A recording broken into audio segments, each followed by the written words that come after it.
हर दूसरे बंदा इस मर्ज़ का शिकार है, डिप्रेशन और एंग्ज़ायटी। ये है क्या और एक्चुअल में इनके अर्ली साइंस क्या हैं? डिप्रेशन एक अलग बीमारी है और एंग्जाइटी एक अलग आर्जा है। डिप्रेशन में ये ज़्यादातर ये होता है कि आपकी जो सेंसेस हैं वो माउफ हो जाती हैं। आपका खाने पीने को दिल नहीं करता, आपका लोगों से मिलने को दिल नहीं करता। 6 महीने तक अगर आप इन सेम सिम्टम से गुजरें, वक्ती तौर पर अगर आप उदास हैं, परेशान हैं, तो that is not depression. Depression एक लॉन्ग टर्म पीरियड के बाद हम उसको डायग्नोज करते हैं, कम से कम 6 माह। एवरीडे स्ट्रेस और क्लिनिकल एंग्ज़ायटी में क्या फ़र्क है? 2 तरह के स्ट्रेस होते हैं, एक है हमारा यू स्ट्रेस और एक है डिस्ट्रेस। यू स्ट्रेस है अच्छा स्ट्रेस और डिस्ट्रेस है वो जो स्ट्रेस आपको आपके लिए प्रॉब्लम क्रिएट करता है। तो कौन सा ट्रीटमेंट है जो इफ़ेक्टिव रहता है इसके लिए? डिप्रेशन एंग्जाइटी के लिए ज़रूर आप साइकेट्रिस्ट से कंसल्ट करें। अगर आप अपनी हैबिट्स को बेहतर करें, लोगों से मिलने की कोशिश करें, एक्सरसाइज करें, अच्छी न्यूट्रिशन लें, तो भी आपकी इन मामलात में बेहतरी आ सकती है। ये स्लीप प्रॉब्लम्स हैं, एंगर इश्यूज़ हैं, ये चीज़ें कैसे अफ़ेक्ट करती हैं डेली लाइफ़ को? हमारी बॉडी में हमारे ऐसे हार्मोन्स रिलीज होते हैं जो कि हमारी नींद पे इफेक्ट करते हैं। गुस्सा तो फितरी अमल है, मर्दों में भी है, औरतों में भी है। गुस्सा हमारे लिए डिफेंस का काम भी करता है, लेकिन उसको आपने दिमाग पे अपने सवार नहीं होने देना। आपने हर बंदे के साथ गुस्से से पेश नहीं आना। और इस स्लीप क्वालिटी को बेहतर करने के लिए हम क्या कर सकते हैं? स्लीप क्वालिटी को बेहतर करने के लिए एक तो हमें अपनी डाइट और गट हेल्थ का बहुत ख्याल रखना चाहिए। ठीक है, एक तो ऑटिज़्म है जो कि जेनेटिक इश्यू होता है, लेकिन एक नई टर्म आई है जिसे कहते हैं वर्चुअल ऑटिज़्म। तो इन दोनों में क्या फ़र्क है? ऑटिज्म जो है ये बच्चे इसके साथ पैदा होते हैं क्योंकि जेनेटिकल डिसऑर्डर भी है। लेकिन जो वर्चुअल ऑटिज्म है ये एक लेटेस्ट टर्म है और इट्स अबाउट के बच्चे यूज कर रहे हैं बहुत ज्यादा स्क्रीन टाइम। ऑटिज़म का मैं आपसे एक क्वेश्चन है मेरा कि ये आता कैसे? अगर जेनेटिकली किसी में आ रहा है तो उसकी क्या वजह बनती है? जेनेटिकल जो है ना चेंजेस होते हैं, कुछ जीन्स में कुछ मैलफॉर्मेशंस हो जाती हैं, जैसे कि डाउन सिंड्रोम है। जो स्पेशल स्कूल में एक जब विजिट हुआ था सीएम साहिबा का, एक बच्चा था जो उनसे मिला था, जो उनसे पंजाबी में बात कर रहे थे, वो डाउन सिंड्रोम चाइल्ड था। That was not autistic. उनके फेशियल फीचर्स मुख्तलिफ होते हैं। एक्सेसिव मोबाइल यूज बच्चों की ब्रेन डेवलपमेंट पे कैसे असर करता है? असल में मोबाइल बस सर खुद एक प्रॉब्लम नहीं है। एक बच्चे को मुसलसल एक ऐसी चीज मिल रही है जिसमें वो एक्साइटेड फील करता है, अच्छा फील करता है। पेरेंट्स क्या करते हैं कि वो कहते हैं जी बच्चा रो रहा है, इससे जल्दी चुप हो जाएगा, लेकिन वो कोशिश करनी चाहिए कि और एक्टिविटीज में इन्वॉल्व करें। पॉजिटिव पेरेंटिंग किसे कहते हैं? हर बंदे का पेरेंटिंग स्टाइल मुख्तलिफ है। पॉजिटिव पेरेंटिंग में फोकस सिर्फ इस चीज पे कि आप एजुकेटेड वे में पेरेंटिंग करें। अगर लोकली देखा जाए, कुछ पेरेंट्स घर में ही इंडिविजुअलाइज एजुकेशन प्लान इंप्लीमेंट करना चाहते हैं खुद से ही, तो वो कौन से स्टेप्स ले सकते हैं? लव मैरिजेस की रेशियो क्यों है ज्यादा ये टूटने की? अरेंज मैरिज में तो आप एक्सप्लोर ही शादी के बाद करते हैं ना। एक लव मैरिजेस में आप एक दूसरे के बारे में काफी कुछ जानते हैं और एक्सपेक्टेशन बहुत होती हैं। आप कहते हैं कि शादी से पहले जो ये इंसान मेरे साथ अच्छा रह रहा था, मेरे साथ काइंड था, केयरिंग था, शादी के बाद भी वैसा ही रहे। लेकिन शादी के बाद आप सिर्फ उस इंसान के साथ नहीं रह रहे, आप उसकी फैमिली के साथ भी रह रहे हैं। जो कपल्स काउंसलिंग के लिए जाते हैं साइकोलॉजिस्ट के पास, इनका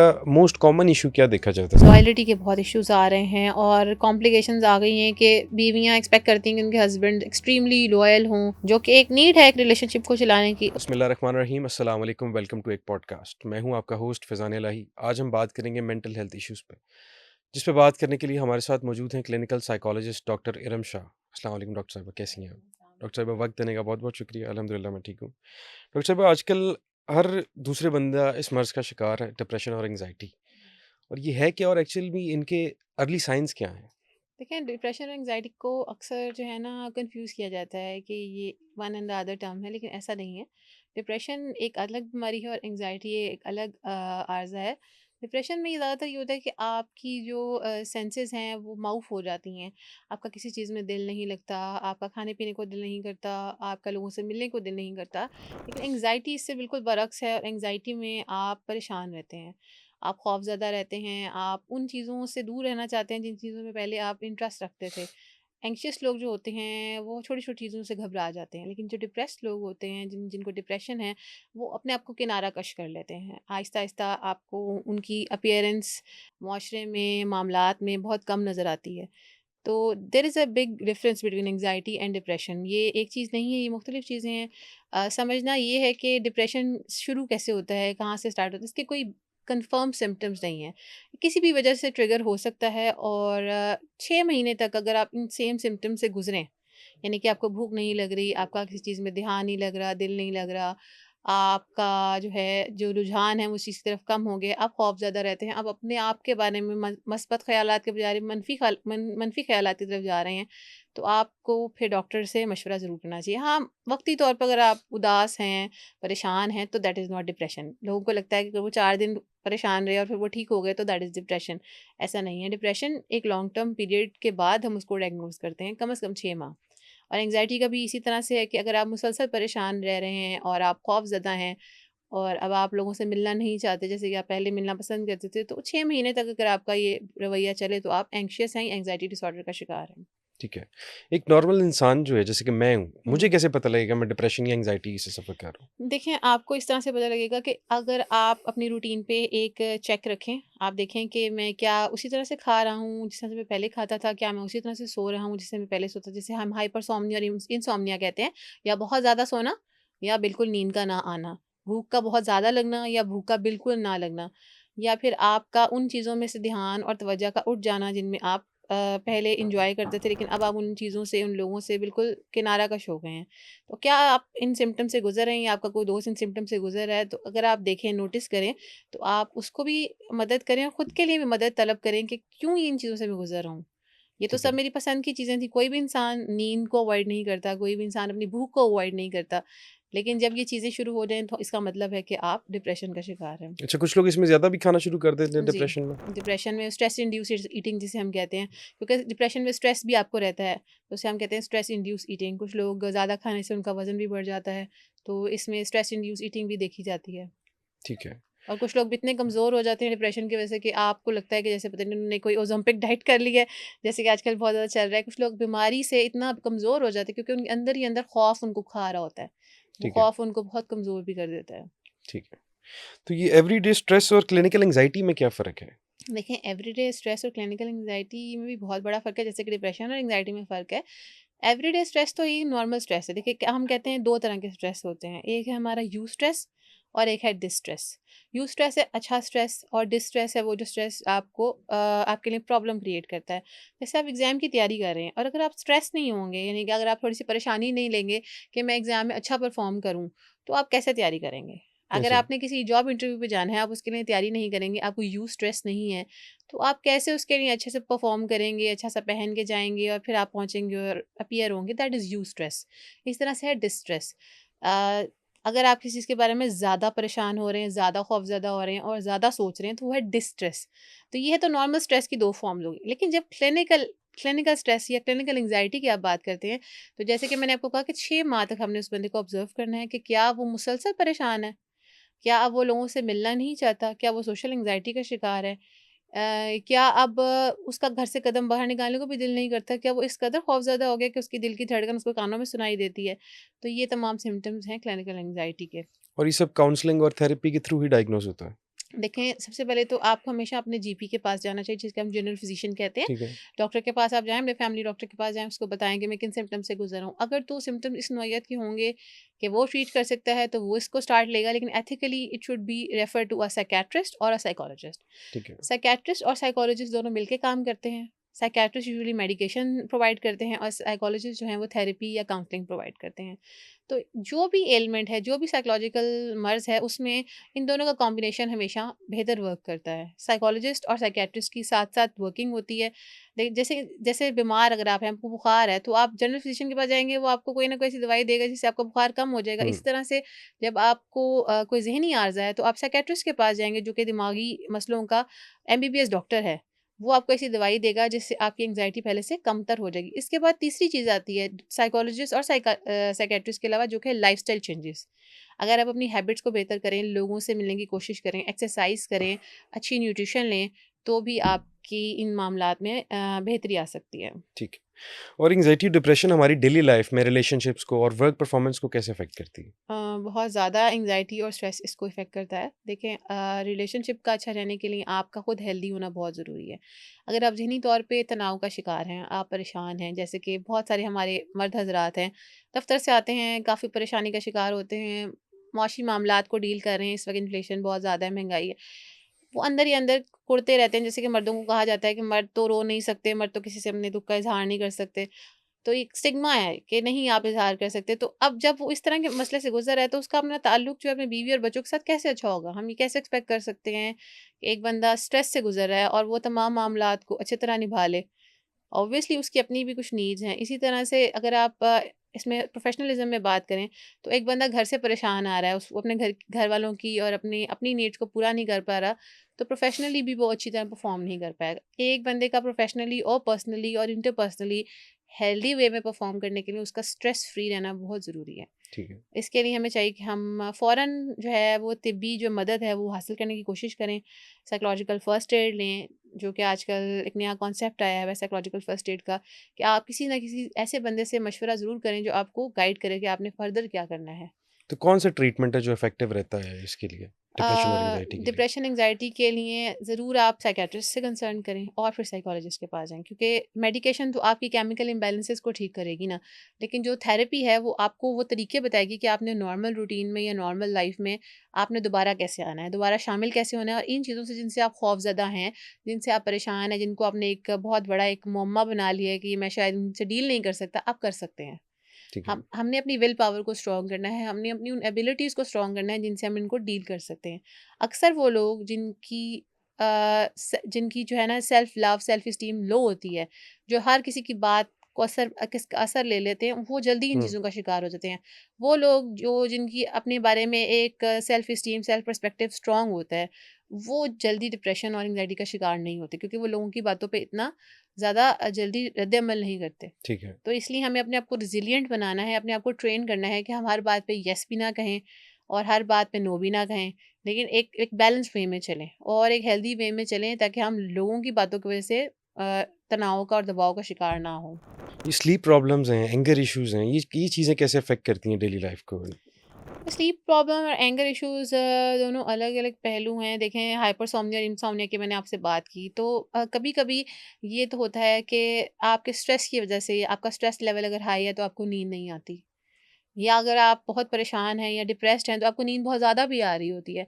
अब ये तो हमने डायग्नोज़ करना है कि क्या ये जो नींद का ज़्यादा आना या कम आना है, ये किसी साइकोलॉजिकल इश्यू की वज़ह से तो नहीं है, या फिर ये किसी मिनरल की डेफ़िशिएंसी की वज़ह से। आपने इस वक़्त देखा होगा मार्केट में बहुत सारे मिनरल्स चल रहे हैं जो अच्छी नींद, जैसे कि मैग्नीशियम ग्लाइसिनेट है, अश्वगंधा है, बहुत सारी चीज़ें चल रही हैं जो अच्छी नींद आएगी, आप पुरसुकून हो जाएँगे।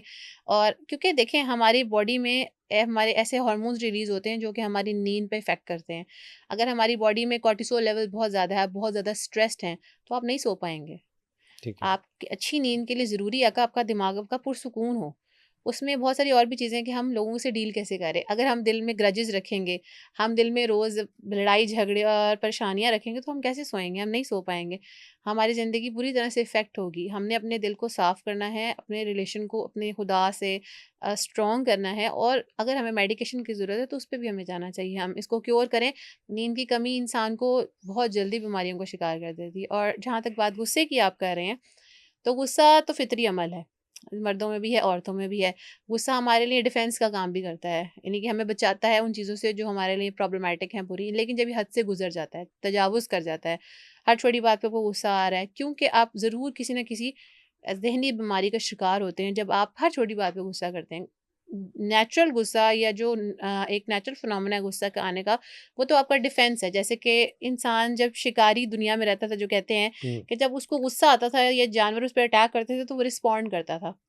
उस गुस्से से वो अपने आप को बचा लेता था या जानवर से बच जाता था। तो आज की दुनिया में जो हम गुस्सा कर रहे हैं, हम बेवजह उन पे गुस्सा कर रहे हैं जो हमारे मातहत होते हैं। हमारे सबऑर्डिनेट्स हैं, घर में बीवियों पे गुस्सा कर रहे हैं, दफ्तरों में मातहतों पे गुस्सा कर रहे हैं, स्कूल में टीचरें बच्चों पे गुस्सा कर रही हैं। तो ये गुस्सा नेचुरल नहीं है, हेल्दी नहीं है। ये सिर्फ़ अपनी ये फ्रस्ट्रेशन, साइकोलॉजिकल इश्यू है। हाँ, ये अपनी फ्रस्ट्रेशन निकालने का एक तरीका है। जो नेचुरल और हेल्दी एंगर है वो तो आपके लिए बेहतर है कि होना चाहिए, क्योंकि आपकी इज़्ज़त-ए-नफ्स भी है। अगर आपको कोई उसको मजरूह करेगा तो आप रिस्पॉन्ड तो करेंगे गुस्से से, लेकिन उसको आपने दिमाग पे अपने सवार नहीं होने देना। आपने हर बंदे के साथ गुस्से से पेश नहीं आना, क्योंकि इससे फिर आप साइकोलॉजिकली अपने आप को ही तंग कर रहे हैं। गुस्सा एक ऐसी आग है जिसमें गुस्सा करने वाला ही जलता है।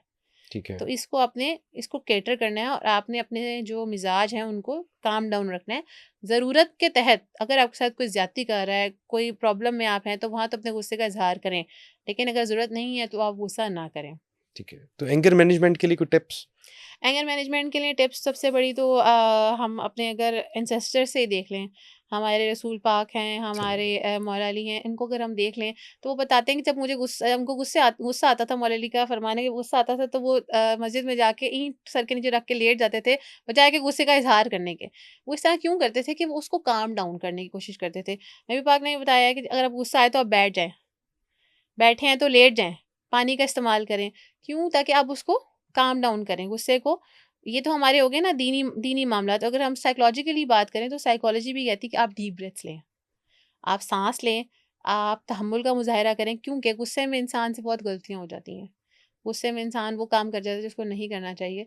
तो आपको उस टाइम पे अपने गुस्से को खुद ब खुद अपने आप को आपने अलर्ट्स देने हैं कि मैंने इस गुस्से में जो है वो अपने आप को ये अपने एक्सपोज़र की तरफ नहीं जाना, मैंने अपने को कंट्रोल करना है। आप खुद ही अपने आप को कंट्रोल कर सकते हैं। लोग तो आपको कहते हैं ना चुप कर जाओ, ठंडे हो जाओ, ठंडे आपको अपने अपने ज़हन का ख़्याल खुद रखना है। जितना ज़्यादा आप हाई गुस्से पे जाते हैं, उतना ज़्यादा आप परेशानी का शिकार होते हैं। क्योंकि वो रिवेंज तो उस वक़्त आप नहीं ले सकते। गुस्सा शुरू होता है रिवेंज की खातिर। रिवेंज तो आप नहीं ले सकते, लेकिन आप गुस्से के अंदर अपने आप को जलाते हैं। तो गुस्सा एट द एंड जो गुस्सा कर रहा होता है उसके लिए नुकसानदेह एज़ एब्सोल्युटली, कम्पेयर टू जिस पे गुस्सा किया जा रहा होता है। ठीक है। और इस स्लीप क्वालिटी को बेहतर करने के लिए हम क्या कर सकते हैं? स्लीप क्वालिटी को बेहतर करने के लिए एक तो हमें अपनी डाइट और गट हेल्थ का बहुत ख़्याल रखना चाहिए कि हमारी डाइट ठीक हो, हमारी गट हेल्थ अच्छी हो, हमारा स्टमक ठीक हो। स्टमक पुरसुकून रहेगा तो जैसे छोटे बच्चों को भी होता है ना कि उनका स्टमक अगर पुरसुकून रहता है तो उनकी नींद भी अच्छी होती है। तो इसी तरह जब हम बड़े होते हैं तो हमें अपनी गट हेल्थ का ध्यान रखना चाहिए। उसके अलावा हमें रात को सोते वक़्त बहुत सारी चीज़ों को और अपने आप को माफ़ कर देना चाहिए। हमें ये प्रैक्टिस करनी चाहिए कि we forgive ourselves and forgive others. क्योंकि जो हमारे दिल में लोगों के लिए मैल होता है, जो हमारे दिल में लोगों के लिए तनाव होता है, परेशानी होती है, वो हमें रात को सोने नहीं देती सुकून से। अक्सर स्लीप टाइम हाँ, में दिमाग ओवर रिएक्टिव हो जाता ओवर है। एक्टिव हो जाता है। हमें अपने मामलात कुछ खुदा पे भी छोड़ देने चाहिए और कुछ वक़्त पे भी छोड़ देने चाहिए।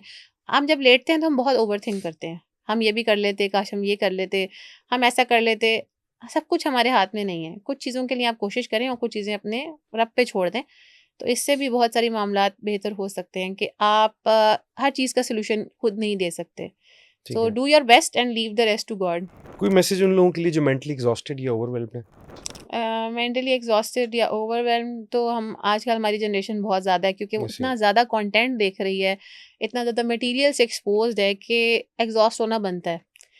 हम अगर 10 साल पहले चले जाएँ, 20 साल पहले चले जाएँ तो इतना मटेरियल इतना मटेरियल एक्सपोज़र नहीं था। अब आजकल का बच्चा हर चीज़ देख रहा है टीवी पे, हर इंसान टीवी पे, मीडिया पे, सोशल मीडिया पे सब कुछ देख रहा है। जब आपका दिमाग बहुत सारी चीज़ों को लर्न करता है तो वो एग्ज़ॉस्ट हो जाता है कि उसमें से सच क्या है, झूठ क्या है। आपने किस चीज़ को फ़ॉलो करना है, आप एग्ज़ॉस्टेड होते हैं। इसलिए अपना स्क्रीन टाइम कम करें, नेचुरल लाइफ़ के करीब तर रहें और माइंडफुलनेस प्रैक्टिस करें। माइंडफुलनेस क्या है कि अपने आप पे अपना रुझान अपनी तरफ लाना है। आपकी दुनिया में आने का मकसद क्या है? आप अब तक क्या अच्छी प्रैक्टिसेस कर रहे हैं और आप लोगों की ज़िंदगी में क्या बेहतरी ला सकते हैं या अपनी ज़िंदगी में बेहतरी कैसे ला सकते हैं, इस पे काम करें। जब आप पॉज़िटिव एस्पेक्ट्स ऑफ लाइफ़ पे काम करेंगे तो आपकी एग्ज़ॉशन खुद ही कम हो जाएगी। आप कंपैरिज़न से बाहर निकलें और ग्रोथ पे काम करें। लोग ना कंपैरिज़न और ग्रोथ को एक ही समझते हैं। लेकिन ग्रोथ है अपने आप को कल से बेहतर करना और कंपैरिज़न है लोगों की तरह हो जाना। हमने लोगों की तरह नहीं होना, हमने अपने आप को अपने कल से बेहतर करना है। तो इसी तरह से फिर हम एग्ज़ॉशन और ओवरवेलमिंग से बच जाएँगे। ठीक है। अच्छा मैम, हमने अब डिप्रेशन और एंग्ज़ायटी की तो बात कर ली, अब हम चलते हैं छोटे बच्चों की हुँ, तरफ, जो हुँ। आजकल उनमें काफ़ी इश्यूज़ देखे जा रहे हैं। हुँ। ठीक है, एक तो ऑटिज़्म है जो कि जेनेटिक इश्यू हुँ, होता है, हुँ। लेकिन एक नई टर्म आई है जिसे कहते हैं वर्चुअल ऑटिज़्म। जी। तो इन दोनों में क्या फ़र्क है? देखिए ऑटिज़्म तो जो है is a by birth disorder usually autism जो है ये बच्चे इसके साथ पैदा होते हैं क्योंकि जेनेटिकल डिसऑर्डर भी है और इसके अंदर बच्चों की जो समझने और बात करने की सलाहियत और अपनी ज़िंदगी के मामलात को डील करने की सलाहियत जो है वो कम हो जाती है। ये इंटेलेक्चुअल डिसेबिलिटी की क्लासिफ़िकेशन के अंडर फ़ॉल करता है। और इसमें बच्चे जो हैं वो आई कांटेक्ट मेंटेन नहीं कर पाते, अपनी डेली लाइफ एक्टिविटीज़ बहुत ज़्यादा अच्छे तरीके से परफॉर्म नहीं कर पाते, इंटेलेक्चुअली भी दूसरे बच्चों से कम होते हैं। लेकिन जो वर्चुअल ऑटिज़्म है ये एक लेटेस्ट टर्म है और इट्स अबाउट के बच्चे यूज़ कर रहे हैं बहुत ज़्यादा स्क्रीन टाइम। उस स्क्रीन टाइम की वजह से उनके अंदर स्पीच डिलेज़ आ रहे हैं, वो अटेंटिव नहीं हैं, वो रुझान उनका उस तरह से नहीं है। हाँ, जहाँ तक बात है ऑटिज़्म और इसके इलाज की, तो वर्चुअल ऑटिज़्म काबिले इलाज है। अगर बच्चों का स्क्रीन टाइम कम कर दिया जाए और बच्चों को हेल्दी एक्टिविटीज़ में या उनके एज ग्रुप के साथ जो बच्चे हैं उनके साथ इंडल्ज किया जाए तो उनका वर्चुअल ऑटिज़्म बहुत जल्दी क्योर भी हो सकता है। It's a curable form of autism. Rather than जो ऑटिज़्म है जो कि एक जेनेटिकल और बाय बर्थ डिसऑर्डर है, उसका क्योर मुश्किल है, लेकिन उसको मैनेज किया जा सकता है with the help of therapist, shadow teachers. उन बच्चों में हम स्किल्स डेवलप कर सकते हैं और उनको हम माशरे का बेहतर फ़र्द बना सकते हैं। ठीक है। और ये ऑटिज़्म का मैं आपसे एक क्वेश्चन है मेरा कि ये आता कैसे? अगर जेनेटिकली किसी में आ रहा है तो हुँ। उसकी क्या वजह बनती है? देखिए, आता इस तरह से कुछ जेनेटिकल जो है ना चेंजेस होते हैं। कुछ जीन्स में कुछ मैलफॉर्मेशंस हो जाती हैं, जैसे कि डाउन सिंड्रोम है। डाउन सिंड्रोम बच्चे आपने देखे होंगे बहुत ज़्यादा। जो स्लो ऑटिज़्म भी होते हैं इसमें थोड़े-से? डाउन सिंड्रोम ये अभी आजकल आपने देखे होंगे, जो स्पेशल स्कूल में एक जब विज़िट हुआ था सीएम साहिबा का, एक बच्चा था, जी, जी, जो जी। उनसे मिला था, जो उनसे पंजाबी में बात कर रहे थे, वो डाउन सिंड्रोम चाइल्ड था। That was not autistic. उनके फेशियल फीचर्स मुख्तलिफ होते हैं ठीक है। थोड़े-से ना डाउन सिंड्रोम वालों के। ये एक जेनेटिकल मसला है, जेनेटिकल मसला। इसी तरह से ऑटिज़्म भी एक जेनेटिकल मसला है कि कुछ लोगों में ऑटिज़्म पहले से फैमिलीज़ में रन कर रहा होता है और पता नहीं लगता, लेकिन जब 2 लोगों की शादी होती है तो ये जो रिसेसिव जीन है ये डोमिनेंट हो जाता है। तो ये कज़न मैरिज की वजह से होता कज़न है? मैरिज की वजह से भी हो सकता है, और अगर तो फैमिलीज़ में ये रन कर रहा था और हिस्ट्री छुपाई गई, नहीं बताया गया कि फैमिलीज़ में रन कर रहा था और 2 फैमिलीज़ में ये रन कर रहा था, और जब उनका आपस में मेल होता है, उस कपल के अंदर बहुत चांसेस हैं ऑटिज़्म के होने के। और कभी-कभी ये भी देखा गया है कि जो बहुत लेट मैरेजेस हैं या बहुत लेट मदर्स जो डिलीवर कर रही हैं, उनमें भी यूजुअली चांसेस बढ़ जाते हैं, क्योंकि जब एक मदर 40 क्रॉस कर जाती है, तो जब तब लेट बर्थ हो रही है 35, 38, तो लेट मैटरनल एज की वजह से भी ऑटिज़्म के फैक्टर्स बढ़ जाते हैं, क्योंकि ब्रेन डेवलपमेंट में कॉम्प्लिकेशंस आ जाती हैं, जिसकी वजह से ऑटिज़्म आ सकता है। और ये एक्सेसिव मोबाइल यूज़ बच्चों की हुँ। ब्रेन डेवलपमेंट पे कैसे असर करता है? देखें, एक्सेसिव मोबाइल यूज़ असल में मोबाइल बस ये खुद एक प्रॉब्लम नहीं है। उसमें जो हम बच्चों को हमारे कंटेंट देख रहा है ना, वो स्टिमुलेशन है। ठीक है। एक बच्चे को मुसलसल एक ऐसी चीज़ मिल रही है जिसमें वो एक्साइटेड फ़ील करता है, अच्छा फ़ील करता है, प्लेयर फ़ील करता है, उसको कलर्स नज़र आ रहे हैं, उसको आवाज़ें सुनाई दे रही हैं, उसको उसमें वो इंटरेस्ट उसका डेवलप हो जाता है। अब वो इंटरेस्ट उसको अपने इर्द-गिर्द के सादा से माहौल में महसूस नहीं होता। तो वो बच्चा फिर उसका एडिक्ट हो जाता है। एक चीज़ जो बच्चे को प्लेयर दे रही है मुसलसल, तो वो उसकी एडिक्शन में चला जाता है।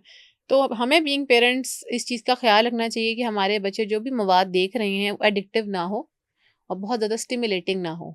ऐसा मवाद हो जो कि बच्चों की तालीम और तरबियत के लिए बेहतर हो। हमें उसको फ़िल्टर करना चाहिए, रोकथाम उस पे करनी चाहिए और रिस्ट्रिक्शंस लगानी चाहिए कि हमारे बच्चे एक तो लिमिटेड टाइम में स्क्रीन टाइम यूज़ करें, और जो स्क्रीन देखें, उसमें वो बहुत ज़्यादा स्टिमुलेटिंग चीज़ें ना देखें, जिससे वो हाइपर एक्टिव ना हों। फिर हाइपर एक्टिव बच्चे माँओं से कंट्रोल नहीं हो रहे होते और वो कंप्लेन करती हैं, that's because of mobile use. Mobile use के अंदर भी आप एज़ अ पेरेंट बहुत कुछ बदल सकते हैं। आप उसमें रिस्ट्रिक्शंस कायम करें, उसमें बाउंड्रीज़ कायम करें, कुछ टाइम्स कायम करें और कुछ कंटेंट ऐसा उनको दिखाएँ जो कि उनके तालीम और तरबियत के लिए बेहतर हो। क्योंकि स्कूल्स में भी आप देख रहे हैं स्कूल्स में भी ऑडियो विजुअल एड्स यूज़ होती हैं। अब स्कूल में भी छोटे बच्चों को ऑडियो विजुअल का टाइम दिया ये सही जाता है। है। ऐसा नहीं है कि स्कूल्स में नहीं है, तो हम उनको भी तो स्क्रीन टाइम वहाँ पे भी तो दे रहे हैं ना। तो हम वही अच्छा क्वालिटी स्क्रीन टाइम उनको घर पे भी दे सकते हैं, लेकिन पेरेंट्स की सुपरविज़न में और रिस्ट्रिक्ट करके टुवर्ड लेस स्टिमुलेटिंग मटीरियल।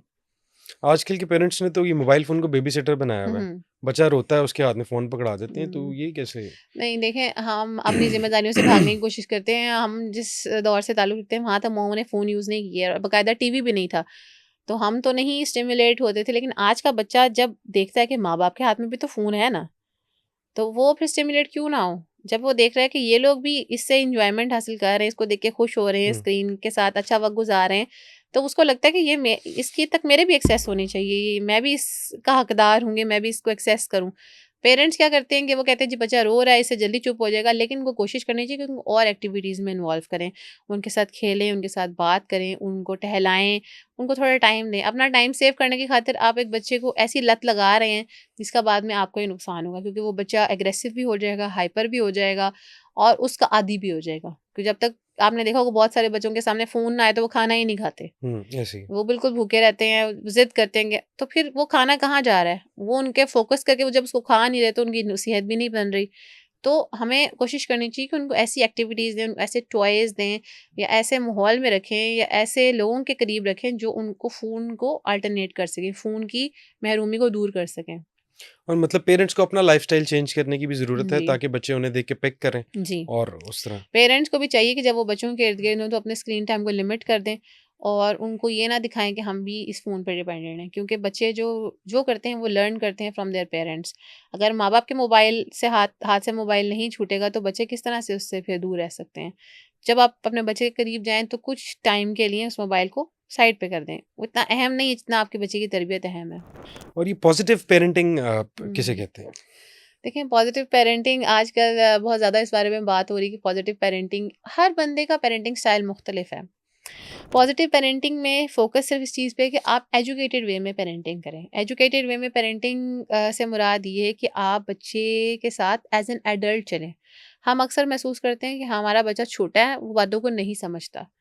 हम उसको नहीं बता सकते कि ये चीज़ सही है, ये चीज़ नहीं सही है। आपको उसको वक़्त देना है, आपने उसके साथ बैठना है। समझ लें positive parenting is like counselling your child. आपने उसको सही-गलत की तमीज़ सिखानी है।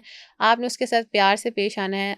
जो हम जनरेशनल ट्रॉमा से गुज़रते आ रहे हैं ना कि हमारे पेरेंट्स हमें सख्ती से, दबाव से या फिर मार-पीट से ठीक कर लेते थे। आज का बच्चा मार-पीट नहीं सहता। पॉजिटिव पेरेंटिंग का तरीकाकार यही है कि आप बच्चे से बात करें, उसको बाउंड्रीज़ सेट करें कि बेटा ये होना चाहिए और ये चीज़ नहीं होनी चाहिए। आप ये काम करेंगे तो आपको रिवॉर्ड मिलेगा, ये काम करेंगे तो आपको पनिश किया जाएगा।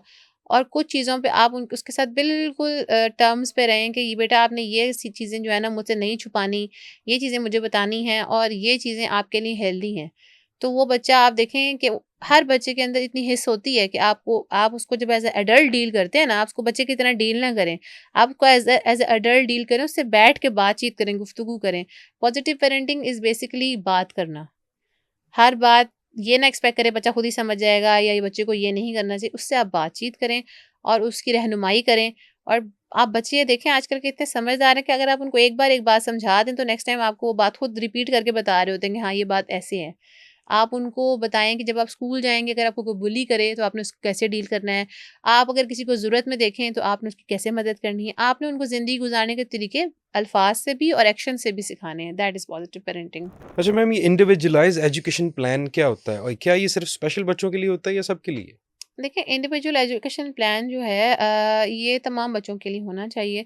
स्पेशल नीड्स बच्चों के लिए तो ज़्यादा ज़रूरी है क्योंकि उसमें उनकी बहुत सारी नीड्स होती हैं जैसे कि राइटिंग स्किल्स हैं, कम्युनिकेशन स्किल्स हैं, वो तो प्रॉब्लमेटिक होती हैं, वहाँ पे हमें काम करना है बहुत ज़्यादा। लेकिन हर बच्चा डिफरेंटली एबल्ड है, डिफरेंटली कैपेबल है। कुछ बच्चों की राइटिंग स्किल्स पुअर होती हैं, कुछ बच्चों की वर्बल स्किल्स बहुत अच्छी होती हैं। तो जब हम स्कूल्स में बच्चों को डालते हैं, हमें वहाँ देखना चाहिए कि क्या उन बच्चों पे टीचर अच्छी तरह फ़ोकस कर पा रही है या नहीं? हम अपने बच्चे से कंप्लेन करना शुरू कर देते हैं कि वो स्कूल में अच्छी तरह लर्न नहीं कर पा रहा। पर क्या उस बच्चे पे वो जो टीचर्स हैं, वो तवज्जो दे भी पा रही हैं या नहीं? या बहुत ज़्यादा क्राउडेड एनवायरनमेंट है, तो वहाँ पे इंडिविजुअलाइज़्ड एजुकेशन प्लान की ज़रूरत है। अगर कुछ बच्चे लिखने में कमज़ोर हैं, कुछ बच्चे पढ़ने में कमज़ोर हैं, कुछ बच्चे बोलने में कमज़ोर हैं, चाहे उनको साइकोलॉजिकल या कोई ऐसा डिसऑर्डर नहीं है, कोई स्पेशल नीड नहीं भी है, लेकिन फिर भी उनको इंडिविजुअलाइज़ एजुकेशन प्लान की ज़रूरत है। हाँ, और जहाँ हम स्पेशल नीड बच्चों की बात करते हैं, उनके लिए तो ज़रूरी है क्योंकि उनको टाइम लगता है एज़ कम्पेयर टू नॉर्मल बच्चों के लर्न करने में। एक लफ्ज़ लिखने में भी उनको हो सकता है बहुत टाइम लग जाए, साल लग जाए, 6 महीने लग जाएँ। लेकिन it is good for both. ठीक यानी है। कि दोनों के लिए ये अप्लाई होना चाहिए और जहाँ पे भी बच्चा कहीं भी किसी भी एरिया में कमज़ोर है, तो उसको दूसरे बच्चों के साथ कंपेयर ना किया जाए, बल्कि उसकी उस कमज़ोरी पे काम करके उसको बेहतर किया जाए। ठीक है। मैंने ये पढ़ा इंटरनेट पे कि जो इंडिविजुअलाइज़ एजुकेशन प्लान है, ये जितने भी हाई अचीवर्स हैं हुँ, दुनिया में, हुँ। वो अपने बच्चों को इसी प्लान के थ्रू एजुकेट करते हैं। हुँ, हुँ। तो इसमें आप क्या कहेंगे? देखिए, हाई अचीवर जो हैं, वो इस बात को समझते हैं ना कि हमारे बच्चे की स्पेसिफ़िक नीड्स हैं। हर इंसान का जो बच्चा है, वो डिफ़रेंट नीड्स का उसके डिफ़रेंट नीड्स हैं। अगर ज़रूरी नहीं है एक बंदा बहुत अच्छा स्पीकर था, तो उसका बेटा भी बहुत अच्छा स्पीकर पैदा हो या उसकी जो बात करने की सलाहियत है, वो बहुत अच्छी हो। एक बंदा बहुत अच्छा राइटर है, तो ज़रूरी नहीं है कि उसके बच्चे में भी राइटिंग स्किल्स बहुत अच्छी हों। लेकिन वो अपने बच्चों की कमज़ोरियों और उनकी जो स्ट्रेंथ्स हैं, उनको समझते हैं। तभी वो इस पे काम कर रहे हैं, जो हाई अचीवर्स हैं, इसीलिए काम कर रहे हैं कि उनकी स्ट्रेंथ्स पे काम किया जाए और उनको और पॉलिश किया जाए और जो वीकनेस है, उन पे भी काम किया जाए। अगर हम इन दोनों पहलुओं को समझ के चलेंगे, तो हम एक बच्चे को हेल्दी एनवायरनमेंट दे सकते हैं। हमारे यूजुअली हमारे लोकली पेरेंट्स का ये काम है जी कि बच्चा अगर वीक है, तो उसको टारगेट करेंगे, ट्रिगर करेंगे, ह्यूमिलिएट करेंगे घर में ही कि आपके देखें बाकी बहन-भाई भी तो ये कर रहे हैं, आपके बाकी कज़िन्स भी ये कर रहे हैं। ऐसा कंपैरिज़न ज़रूरी नहीं है, क्योंकि हर बच्चा अपनी नीड में इंडिविजुअल और यूनिक है। ये और कंपैरिज़न भी उल्टा उसके दिमाग पे हाँ, ये इफ़ेक्ट उसके करता है। दिमाग पे बुरा इफ़ेक्ट करता है, क्योंकि वो समझता है कि मैं किसी तरह से कमतर हूँ। आपको उसकी पॉजिटिव एस्पेक्ट दिखनी चाहिए। हर इंसान में कोई एक ऐसी स्ट्रेंथ होती है जो किसी दूसरे इंसान में नहीं होती। उस पे आप काम करें और उनको बेहतर बनाएँ। तो ठीक है। दे आर डूइंग गुड कि if they are giving individualised education plan to their kids, because वो बच्चों की नेगेटिव एंड पॉजिटिव दोनों को समझ पा रहे हैं, उनकी स्ट्रेंथ्स एंड वीकनेसेस को समझ पा रहे हैं और उस पे फिर काम करके उनको बेहतर इंसान बना पा रहे हैं। ठीक है। अगर लोकली देखा जाए कुछ पेरेंट्स घर में ही इंडिविजुअलाइज़ एजुकेशन प्लान हुँ, इम्प्लीमेंट हुँ, करना हुँ। चाहते हैं खुद से ही, हुँ, तो हुँ। वो कौन से स्टेप्स ले सकते हैं? देखिए, होम स्कूलिंग का कॉन्सेप्ट इस वक्त पूरी दुनिया में चल रहा है और होम स्कूलिंग में यही होता है कि देखें आपका बच्चा जिस एज का है और जितनी उसकी एबिलिटी है उसके हिसाब से आप उसको कोर्स मटेरियल प्रोवाइड करते हैं। इसमें बेसिकली करिकुलम ही है ना, कि करिकुलम आपने किस लेवल का प्रोवाइड करना है। अगर आपका बच्चा बहुत ज़्यादा इंटेलेक्चुअली हाई नहीं है, उसकी इंटेलेक्चुअल एबिलिटीज़ किसी हद तक कम है, तो आप उसको उसी लेवल का मटेरियल प्रोवाइड करेंगे। एक बच्चे को आप ऐसा मटेरियल प्रोवाइड करें जो वो रीड ही नहीं कर सकता, जो उसके लिए कॉम्प्लेक्स है, वोकैब्युलरी जिसकी बहुत कॉम्प्लेक्स है, तो वो उसे कैसे कॉम्प्रिहेंड करेगा? तो आपने ऐसा करिकुलम प्रोवाइड करना है घर में, जिससे बच्चा बेसिक से शुरू होके एडवांस तक जाए। ठीक है। कुछ पेरेंट्स की ख्वाहिश होती है कि हमारे बच्चे एडवांस से ही स्टार्ट लें, लेकिन उस एडवांस से उनका नुकसान है, क्योंकि उससे वो पीछे रह जाते हैं एज़ कम्पेयर टू अगर आप उसको बेसिक से स्टार्ट करके आहिस्ता-आहिस्ता मिडल लेवल पे लाएँ और फिर एडवांस लेवल पे लेके जाएँ, तो hopefully they will become better adults and very competitive adults. ठीक। तो डॉक्टर साहब हमें बताएँ शादी से पहले काउंसलिंग के लिए जो कपल्स जाते हैं, वो कितनी इम्पोर्टेंस है उसकी? ज़रूरी है या नहीं है? देखिए, हमारे एक तो मुआशरे में जो प्री मैरिटल काउंसलिंग है उसका कॉन्सेप्ट इतना ज़्यादा है नहीं, लेकिन होना चाहिए। जो एक अंडरस्टैंडिंग है कपल में कुछ हद तक डेवलप होनी चाहिए, उनको कम्युनिकेशन की इजाज़त होनी चाहिए, ताकि उनकी एक्सपेक्टेशंस, उनकी नीड्स और उनकी डिज़ायर्स एक दूसरे से वो अच्छी तरह से डिस्क्राइब कर सकें। हाँ, अगर आपको महसूस होता है उस कम्युनिकेशन और उस काउंसलिंग के दौरान के हमारे दरमियान कोई ऐसे मेजर कॉन्फ्लिक्ट्स हैं कि जिन पे हम दोनों कॉम्प्रोमाइज़ नहीं कर सकेंगे, तो may be you won't be a good couple for each other in the longer run. लेकिन कुछ चीज़ें ऐसी हैं जिन पे कॉम्प्रोमाइज़ हो सकता है, लाइक करियर ऑप्शंस हैं, करियर अपॉर्चुनिटीज़ हैं। कुछ मेल्स एक्सपेक्ट करते हैं कि फीमेल्स सिर्फ हाउसवाइफ की तौर पे रहें और जॉब ना करें। कुछ फीमेल एक्सपेक्ट करती हैं कि जो उनके हस्बैंड हैं सिर्फ ऑब्सेसिवली उनके बन के रहें और फैमिली को टाइम ना दें। लेकिन उनकी लाइफ ऐसी होती है कि उन्होंने सबको टाइम देना है, like they are the elder son of the family, उन्होंने माँ को भी टाइम देना है, बहनों को भी टाइम देना है। तो इस तरह की चीज़ें हैं, नेगोशिएबल बातें हैं, इन पे बात हो जानी चाहिए और काउंसलिंग की मदद लें या आप बड़ों के दरमियान बैठ के बात करें या कुछ अरसा कम्युनिकेट करें इन अ हेल्दी वे कि आपकी क्या प्रायोरिटीज़ हैं। अपनी ठीक है। प्रायोरिटीज़ को डिफाइन करें और एज़ अ लाइफ पार्टनर एक दूसरे को आप कहाँ देखते हैं और एक दूसरे की लाइफ में आपके होने से क्या चेंजेस आएँगे, क्या पॉजिटिव इम्पैक्ट आएगा, इस पे बात करें। ठीक है। और एक दूसरे के प्लस और माइनस के साथ एक को एक्सेप्ट करें। अक्सर कोशिश हमारी ये होती है कि हम अपने प्लस लोगों को बता दें और माइनस लोगों से छुपा दें, यानी कि उनके सामने अपनी वीकनेसेस छुपा लें। लेकिन एक जो पार्टनर होता है उसको आपका अच्छा और बुरा दोनों मालूम होना चाहिए और आपकी स्ट्रेंथ्स और वीकनेस दोनों का इल्म होना चाहिए। तो ये मैं दोनों के नहीं कहूँगी कि एक मेल को फीमेल का और एक फीमेल को अपने मेल पार्टनर की तमाम अच्छाइयों और बुराइयों के साथ उसको एक्सेप्ट करें और लॉन्गर रन में कमिटेड रहें एक दूसरे के साथ। अच्छा मैम, ये जो कपल्स के अंदर कुछ शौहर चाहते हैं कि हमारी वाइफ हाउसवाइफ बन के काम करे, हुँ, लेकिन हुँ। औरतों का आजकल एक बड़ा है कि हम इंडिपेंडेंट हुँ, हुँ। वुमन बनना हुँ, चाहते हुँ। हैं। तो इन दोनों चीज़ों को वो कैसे मैनेज करें और कैसे इसको लेके चल सकते हैं? देखें, औरत जिसकी शादी हो गई है वो हाउसवाइफ तो हमेशा रहेगी। ठीक उससे है। हाउसवाइफ का लेबल तो आप नहीं छीन सकते, वो ठीक है। हाउसवाइफ रहेगी। लेकिन इंडिपेंडेंट होना बहुत अच्छा है उस खातून के लिए भी और उस मर्द के लिए भी। देखें, जब एक खातून बाहर जाती है और उसको मालूम होता है कि अर्न कैसे करना है, तो वो उस मर्द की कॉम्प्लिकेशंस को भी समझती है कि जिससे वो एक्सेसिव डिमांड्स कर रही होती है ना कि मुझे ये भी चाहिए, मुझे वो भी चाहिए, कि जैसे वो जॉब नहीं कर रहा, वो कोई ऐसा काम कर रहा है कि जहाँ से दरख्तों से पैसे आते हैं। एक औरत जब जॉब करती है, एक औरत जब वर्क करती है, तो उसको समझ आती है कि ये मुश्किल काम है। तो let them do work, let them see how many is earned, so they can value the money. और अगर वो पहले से ही ये काम कर रही हैं, तो they can also contribute to the better future of their kids. क्योंकि आजकल एक बंदे की अर्निंग से तो घर चल नहीं रहे। तो एक औरत जो कॉम्पिटेंट है और काबिल है, उसको घर बिठाना वैसे भी जाती है। वो घर का काम तो करेगी ही करेगी, क्योंकि उसकी ज़िम्मेदारी भी है और हर औरत को अपना घर अपना खुद घर चलाना, खुद घर के फ़राइज़ अंजाम देना पसंद होता है। तो ये एक वर्किंग वुमन हाउसवाइफ नहीं होगी, ये तो हम कह ही नहीं सकते ना। Every working woman is a housewife too. वो अपना घर का भी घर का भी कामकाज देख रही है, घर के भी मामलात देख रही है, लेकिन अगर वो जॉब कर रही है तो हस्बैंड की इतनी अंडरस्टैंडिंग होनी चाहिए कि वो उसको जॉब की परमिशन भी दे और उसको मौशी मामलात में उससे मशवरा भी करे कि हम अपने एक्सपेंसेस को कैसे लेके चलें, और उसको इतना फ्रीडम दे कि वो समझ सके कि माशरे में अर्न कैसे किया जाता है, उठा-बैठा कैसे जाता है, और उससे फिर वो अपने बच्चों की तालीम और तरबियत में दोनों मर्द और औरत अच्छा किरदार अदा कर सकते हैं। ठीक है। अच्छा, जब ये शादी होती है, शादी में 2 लोगों की शादी हुई है, उसमें इंडिपेंडेंस वाली टर्म तो मेरे ख़्याल से ख़त्म हो हुँ, गई। हुँ। दोनों डिपेंडेंट हैं एक-दूसरे पे। जी। मर्द अपनी औरत पे डिपेंडेंट, औरत अपने मर्द पे, तो क्या इसकी देखिए, इसमें डिपेंडेंट का भी वर्ड हम यूज़ नहीं करेंगे, इसे हम कहेंगे कोडिपेंडेंट, कोडिपेंडेंट? कोडिपेंडेंसी की बात करेंगे। दोनों एक-दूसरे पे डिपेंडेंट हैं। ना औरत पूरी तरह से मर्द पे डिपेंडेंट है, ना मर्द पूरी तरह से औरत पे डिपेंडेंट है। हमारे मुआशरे में ये सोचा जाता है कि जब औरत आएगी ना, तो वो मर्द की ए टू ज़ी ज़िम्मेदारियों को 2 दिन में समझ जाएगी। उसके मोज़े कहाँ हैं, उसके कपड़े कहाँ हैं, उसको खाने में क्या पसंद है, उसकी सोने और जागने की रूटीन्स क्या हैं, उसको कौन लोग अच्छे लगते हैं, कौन लोग अच्छे नहीं लगते, वो समझ जाएगी। लेकिन औरत को टाइम लगता है, एक नए घर में जाना, एक नए इंसान के साथ रहना, ज़्यादातर अरेंज मैरेजेज़ में ऐसे ही होता है। फिर टाइम लगता है। लव मैरिजेज़ में भी जब तक आप 24/7 किसी के साथ रह नहीं लेते, आप उसकी लाइक्स एंड डिसलाइक्स को नहीं समझ सकते।